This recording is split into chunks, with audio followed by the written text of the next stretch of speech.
오늘 우리에게 주신 하나님의 말씀 창세기 14장 17절에서 24절까지 있습니다. 창세기 14장 17절에서 24절. 저 한 절 여러분 한 절 계속하겠습니다. 창세기 14장 17절 여러분 18절. 아브라함이 그돌라오멜과 그와 함께한 왕들을 첩부수고 돌아올 때 소돔 왕이 샤웨 골짜기 곧 왕의 골짜기로 나와 그를 영접하였고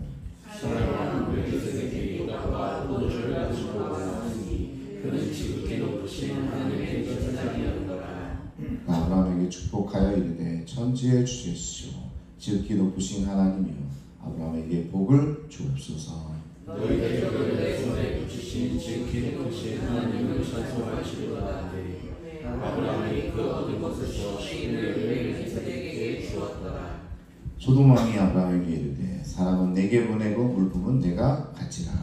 아브라함이 소돔 왕에게 이르되 천지의 주제이시여 지극히 높으신 하나님 여호와 함께 내가 손을 들어 맹세하노니 내 말이 내가 아브라함으로 치부하게 하였다 할까 하여 내게 속한 것은 한 오락이나 들매끈 한 가닥도 내가 가지지 아니하리라. 오직 젊은이들이 먹은 것과 나와 동행한 아넬과 에스골과 마므레의 금깃을 제하지니 그들이 그 금깃을 가질 것이니라. 아멘. 사랑하는 성도 여러분 평안하십니까? 아멘. 지난 시간 아브라함은 사병을 이끌고 가서 이 메소포타미아 연합군을 제압하고 조카 롯을 구합니다. 메소포타미아 연합군은 사해 연합군을 물리칠 정도로 강력했기 때문에 아브라함이 이길 확률이 없었죠. 그러나 하나님의 도우심으로 아브라함이 이 전쟁에서 승리를 거두게 됩니다. 게릴라전을 폈든 뭐든 밤에 야밤에 습격했든 하나님의 도우심이 있어서 이길 수 있게 됐습니다. 막강한 동방 왕들을 물리치고 돌아오는 길에 이 아브라함은 두 사람을 만나게 되는데 이 소돔 왕과 또 누구죠? 살렘 왕을 만나게 됩니다. 자, 인생은 만남으로 시작해서 만남으로 끝난다고 해도 과언이 아닙니다. 가장 중요한 만남인 이 부모의 만남으로부터 우리의 삶이 시작되고요. 또 학교를 가게 되면 선생님을 만나게 되고 또 친구를 만나게 되고 또 배우자를 만나게 됩니다. 어떤 만남은 우리 인생에 깊은 영향을 미치게 됩니다. 좋은 쪽이든 나쁜 쪽이든 우리 삶을 좌우하는 그런 만남이 우리 가운데 있었다는 거죠. 제 친한 친구 중에서 정말 친화력이 좋은 친구가 있었어요. 정말 부럽죠. 사람을 정말 잘 사귀고 또 그 사람과의 관계도 잘하는데 그래서 저희들은 부러운데 나중에 정치하면 잘할 것 같다 이런 생각까지 들 정도로 그런 친구였는데 그 어머니가 교회 권사님이니까 같이 이야기할 때가 있는데 어머니는 그게 고민이라는 거예요. 친구가 너무 많다는 거죠. 때로는 가지치기도 해야 되고 자기만의 시간도 가져야 되는데 그 친구가 많다는 건 친구랑 다 또 그런 관계를 맺어줘야 또 친구가 되잖아요.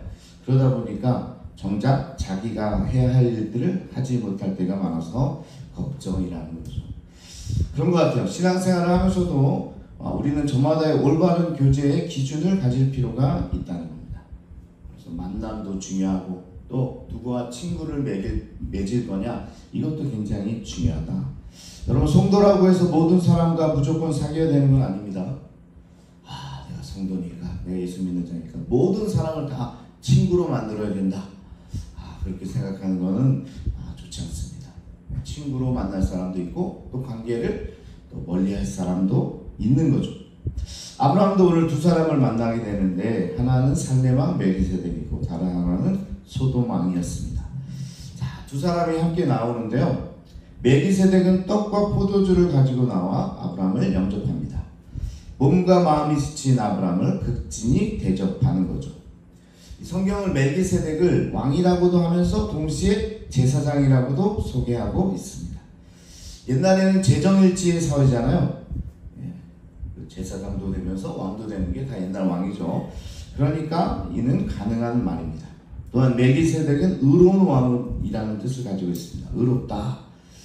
그리고 살렘은 정확하지는 않지만 혹자는 예루살렘과 결부시키기도 합니다.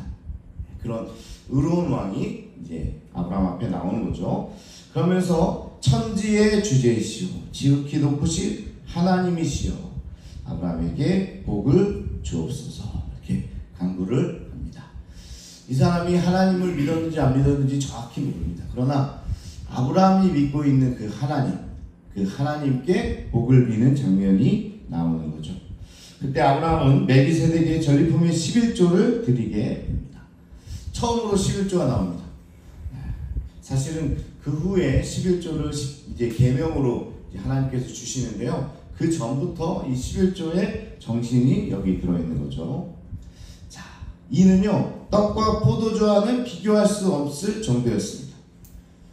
어떻게 보면 그냥 우리가 인간적으로 생각해 보면 떡과 포도주를 드렸는데 전리품의 10분의 1을 얻게 된 거네요.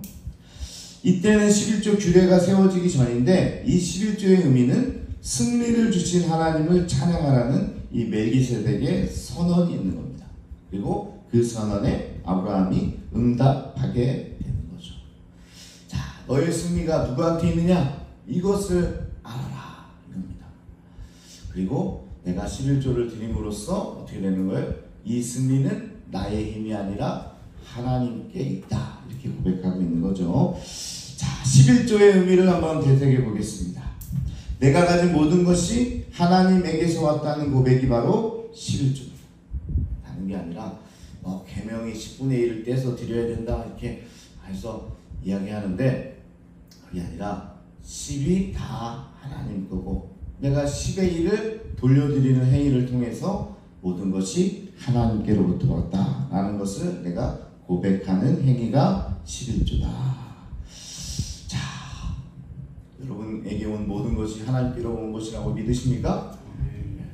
근데 이게 마음으로만 믿으면 마음으로 믿어도 좋은데요. 근데 이 마음은 행위로 연결이 돼야 되니까 그 중에 10분의 1을 하나님께 돌려드림으로써 내가 그런 마음을 가지고 있는 사람입니다. 그런 성도입니다. 이렇게 고백하는 거예요.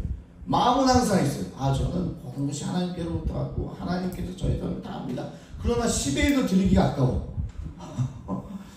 그러니까 하나님은 항상요 우리에게 마음을 또 주시고 그 마음을 실제로 삶으로 나타낼 수 있는 것을 보고자 하는 겁니다.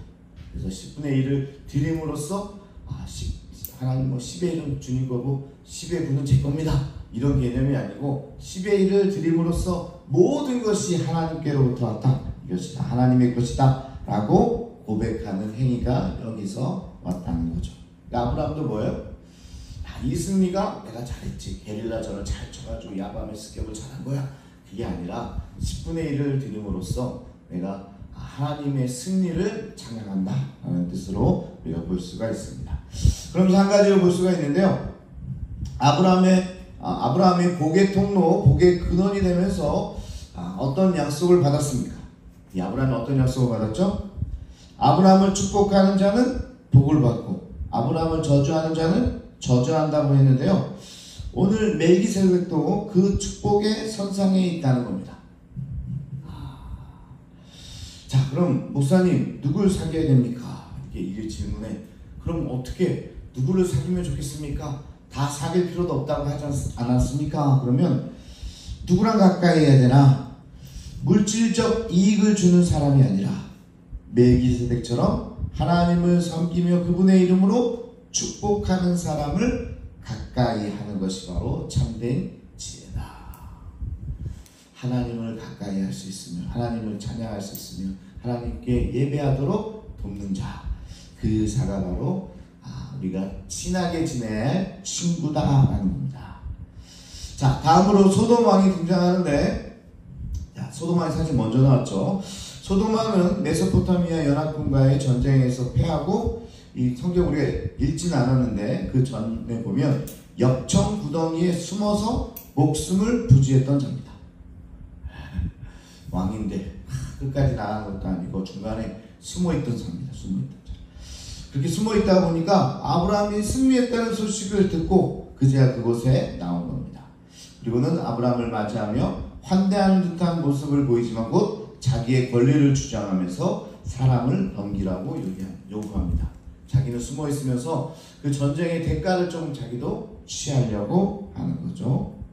일단 이 소돔 왕이 아브라함을 대하는 태도가 잘못됐는데요. 아브라함은 자기 소돔을 지켜준 사람입니다. 그런데 멜기세덱과 다른 점은 어떻게 나왔어요? 빈손으로 나왔죠. 빈손으로 나와서 게다가 선심을 쓰듯 사람은 내게 거느고 물품은 네가 얻은 물품은 내가 가져라. 이 전쟁의 승리에 자기가 한 것은 아무것도 없는데 이렇게 이야기하고 있는 겁니다. 사해 국가를 위기에서 구한 아브라함에게 전리품이나 취하고 돌아가라. 이렇게 모멸감을 줍니다. 사실 아브라함 볼 때 별 볼 일 없어 보이니까 그렇게 이야기했던 겁니다. 그래서 네가 얻은 것이나 좀 취하고 가라. 이렇게 이야기하고 있는 거죠. 이런 모습은 후에 우리가 살펴볼 소돔 사람의 모습과 너무도 닮아 있었다라는 사실인데요. 자, 아까 뭐라고 그랬어요? 하나님이 아브라함에게 뭐라고 하셨다고요? 네? 아브라함을 저주하는 자는 하나님께서도 저주하겠다. 이렇게 이야기하셨는데요. 자, 그렇다면 왜 소돔이 저주받은 땅이 되었을까요? 왜 소돔 고모라가 왜 멸망하게 되었을까요? 네? 여기에 해답이 있지 않을까요? 자, 아브라함을 환대하고 아브라함을 세워준 게 아니라 모멸감을 주고 어떻게 보면 저주를 하니까 그 땅이 결국 그런 땅이 되어버렸다라는 겁니다. 여러분, 하나님께서 세운 사람에게 나쁜 말이 아니라 항상 축복과 위로와 격려의 말을 하시기를 축복합니다. 이게 하나님께서 하셨기 때문에 그래요. 하나님께서 지금도 약속하고 계시죠. 축복하는 자에게 축복하고 하나님의 사람에게 저주하는 자에게 내가 직접 저주하리라. 이게 바로 축복의 통로가 되고 복의 근원이라고 했잖아요. 아브라함에게 주신 은혜라고 했잖아요. 근데 아브라함뿐만 아니라 그 후에 믿음의 사람에게도 이런 축복을 주신다는 거예요. 그런 축복을 가진 자에게 뭘 해야 될 수 있으면 축복의 말을 해야죠. 그래야 그 축복이 전해지는 거잖아요. 근데 거기에다 대고 저주를 품으면 어떻게 돼요? 하나님이 저주한다는 거예요. 그 사람이 저주하는 게 아니라 하나님께서 저주한다니까 왜 그런 말을 듣고도 저주하고 나쁜 말을 하고 그런 말을 하겠습니까? 혹 나이가 어리고 경험이 적고 부족한 면도 있을 거예요. 하지만 멜기세덱처럼 축복을 비는 겁니다. 그럼 그 축복이 부메랑처럼 다가오게 되는 거죠. 제가 어떤 교회 보니까 부교육자를 함부로 다루다고 하는 표현도 틀렸죠. 부교육자를 함부로 하는 그런 교회가 있더라고요. 잘못됐죠. 한참 나이도 어리고 별 볼 일 없어 보이고 이러니까 그렇게 하는 겁니다. 근데 오늘 말씀을 보면 정말 무시무시한 이야기 아닙니까? 우리 교회는 정말 잘하고 있지만 부교육자에게도 담임 목사님에게 하는 것처럼 동일하게 섬기시길 바랍니다. 다른 게 아니라 오늘 아브라함의 축복이 있기 때문에, 그러니까 축복을 해야 복이 임하기 때문에, 저주하는 자를 하나님께서 저주하기 때문에 그런 겁니다. 그런데 교육자만 그럽니까? 교육자만 하나님의 사람이 그것도 아니에요. 자, 성산교회 성도 한 명 한 명이 아브라함처럼 복의 통로요, 복의 근원이에요. 그걸 믿으시기 바랍니다. 교육자도 그렇겠죠. 그러나 교육자뿐만 아니라 성산교회 다니는 모든 사람이 복의 통로예요. 하나님으로부터 이런 축복의 말씀을 들었어요. 그러니까 이들과 관계할 때도 마찬가지죠. 그럼 어떻게 해야 돼요? 우리 성산교회 만난 사람들에게 어떻게 해야 돼요? 축복을 빌어줘야 되죠. 좋은 말로 격려해 줘야 됩니다. 여러분, 아무리 어린아이라고 할지라도 윤채가 와도 다 그렇게 해야 돼요. 왜? 축복의 통로니까 아이고 예쁘다, 아이고 귀엽다 그래야지. 이제 3살, 2살, 3살 되면 미운 3살 된다고 이제 너 어쩜 그럴 수가 있냐? 그러면 안 돼요. 이게 우리가 만나는 사람이 축복의 사람이다. 그러니까 축복을 빌어주면 내가 축복을 받는다. 이 아브라함의 복의 통로라는 사실을 항상 기억하고 있어요. 혹 내가 나쁜 말을 하면 어떻게 돼요? 하나님께서 나에게 그 나쁜 말에 대한 결과를 저주하신다. 이런 생각을 항상 가지고 있어야 되니까요. 여러분들은 다 잘 아시겠지만 또 누군가를 만날 때 나쁜 말하고 이간질하고 욕하고 저주하면 하나님께서 그렇게 한 사람을 당신께서 직접 저주한다는 말씀입니다. 그래서 교육자들에게 특별히 담임 목사한테는 다 잘하니까요. 담임 목사한테 잘할 필요 없습니다.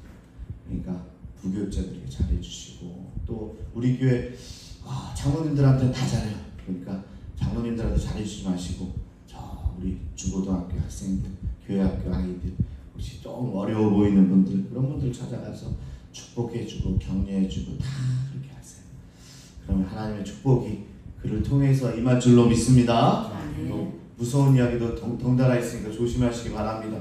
아무리 약해 보여도 아무리 찌질하게 보여도 무슨 영화를 잘못하면 그 저주가 나에게 임하게 된다. 자, 아브라함은 소돔 왕의 제안을 단호히 거절을 하게 됩니다. 하나님의 이름으로 맹세하며 재물을 취하지 않겠다고 오히려 선언을 하게 되는 거죠. 재물까지도 취하지 않겠다 이렇게 이야기하는 거죠. 다만 자기를 따라 함께 싸운 318명과 전장에 함께 참여한 아넬, 에스골, 마므렛의 분깃을 취하겠다. 다른 사람의 수고에 대한 합당한 보상을 제외하고는 모두 돌려주겠다. 이렇게 이 아브라함이 이야기하죠. 자, 그러면서 이 말에는요, 소돔 왕은 당신과는 더 이상 깊은 교류를 하지 않겠다. 이 마음이 들어있는 겁니다. 당신과는 관계를 하지 않겠다. 아브라함이 이런 반응을 통해서 소돔 왕이 머쓱했을지도 모르겠습니다. 그렇구나. 내가 뭔가 잘못했다. 이렇게 생각할 수도 있었겠죠. 자, 우리는 사람들과 교제할 때, 누군가를 만날 때 차별해서는 안 되지만 하나님의 일에 함께할 사람을 구별하는 것도 너무나 중요하다. 만남이 중요하면서 모든 사람을 다 친구로 만들 필요 없다고 그랬어요. 그렇다고 차별하면 안 됩니다. 만날 때 누구를 차별하고 이러면 안 되죠. 그러나 또 구별이 필요하다는 겁니다. 이 사람과 진정 사귈 사람인지 아닐지 구별함이 너무나 중요하다. 소돔왕처럼 소유에만 관심을 두고 하나님도 하나님의 일하심도 인정하지 않는 사람과는 함께 길을 걸어갈 수 없다. 오직 멜기세덱처럼 하나님 앞에서 신실하고 현명한 사람들을 곁에 둘 때 우리는 믿음의 여정을 올곧게 걸어갈 수가 있다라는 사실입니다. 오늘도 우리 앞에 선택지가 있습니다. 하나는 소돔왕이고 하나는 살렘왕이죠. 각기 다른 반응을 보인 그들에게 우리는 함께할 사람으로 또는 멀리할 사람으로 구별할 능력이 있어야 된다. 여러분도 오늘도 많은 사람들을 만날 텐데 항상 우리가 이 선택지가 있는 거예요. 소돔왕처럼 내가 거리를 둬야 될 사람인지 살렘왕처럼 내가 가까이 해야 될 사람인지 이것을 구별할 수 있는 능력을 달라 이 기도도 해야 되는 거예요. 특별히 우리 자녀들도 그런 기도를 많이 해주시기 바랍니다. 모든 사람 친하게 지내는 거 이거 에너지 소리고 낭비예요. 그럴 필요 없어요. 성도라고 다 친구해야 될 필요 없습니다. 이게 아니라 우리가 도와줄 때는 다 차별 없이 도와줘야 되겠지만 내가 함께할 사람, 내가 관계할 사람 이것은 오늘 아브라함처럼 철저히 구분되어져야 된다. 그리고 더 중요한 것은 그런 것을 구분할 수 있는 내게 능력이 있어야 된다. 내가 정말 좋은 친구로 함께할 사람인지 아니면 가까이 하면 가까이 할수록 힘든 사람인지는 또 구분할 수 있어야 된다. 하나님 우리에게 사람을 볼 수 있는 눈을 허락하여 주옵소서. 멜기세덱처럼 하나님을 인정하는 사람과 교제케 하여 주옵소서. 그렇게 기도하면서 오늘도 나아가기를 축복합니다. 우리 함께 기도하겠습니다. 오늘 아브라함이 큰 승리를 가지고 왔기 때문에 어떻게 보면 다 많은 사람들을 친구로 사귈 수도 있었지만 그렇지 않았어요. 정말 하나님을 인정하고 하나님을 찬양하는 멜기세덱에게는 11조를 주면서 관계했지만 자기를 질투하고 또 자기를 모욕감을 주는 이 소돔 왕에 대해서는 오히려 관계를 끊음으로써 하나님께 영광을 되었다는 겁니다. 오늘도 살아가면서 이 사실을 잊지 말아야 됩니다.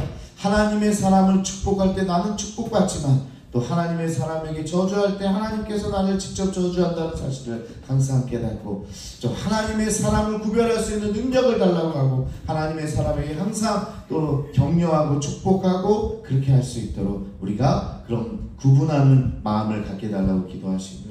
그러나 하나님께서 오늘 예수님을 통해서 항상 소자의 모습으로 오니까, 연약한 자의 모습으로 오니까 그것도 항상 기억하고 있어야 됩니다. 연약한 자의 모습으로 오는 사람에게 내가 예수를 섬기듯 그들을 섬기고 축복하고 격려할 때 우리에게 그 은혜와 축복이 임한다는 사실을 명심하고, 오늘도 만나는 그 소자에게, 높아 보이는 사람 말고, 잘 나가는 사람 말고, 저 사람이랑 함께 있으면 나에게 무슨 콩고물이라도 떨어진다는 그런 정말 이기적인 생각 말고, 아무런 도움이 되지 않을 것 같은 사람, 연약하고 약하고 마치 부교육자들처럼 교회에서 힘이 없어 보이는 그런 자들에게 오히려 축복하고 격려하고, 그들을 사랑할 때 그 축복이 나에게까지, 하나님이 부어주시는 축복이 나에게까지 임한다. 오늘 이 말씀을 마음에 새기면서 저도 그렇게 살아가겠습니다. 그런 삶을 살겠습니다. 소자에게 정말 더욱 잘하겠습니다. 연약해 보이는 자들에게 더 하나님의 사랑을 전하고 격려하고 축복하겠습니다. 특별히 우리 성산교회 자녀들을 축복하고 세워주고, 너는 정말 큰 사람이 될 거야, 너는 정말 믿음의 사람이 될 거야, 그런 격려의 자가 되겠다고 이 시간 우리 주여 한번 부르시고 함께 통성으로 기도하도록 하겠습니다.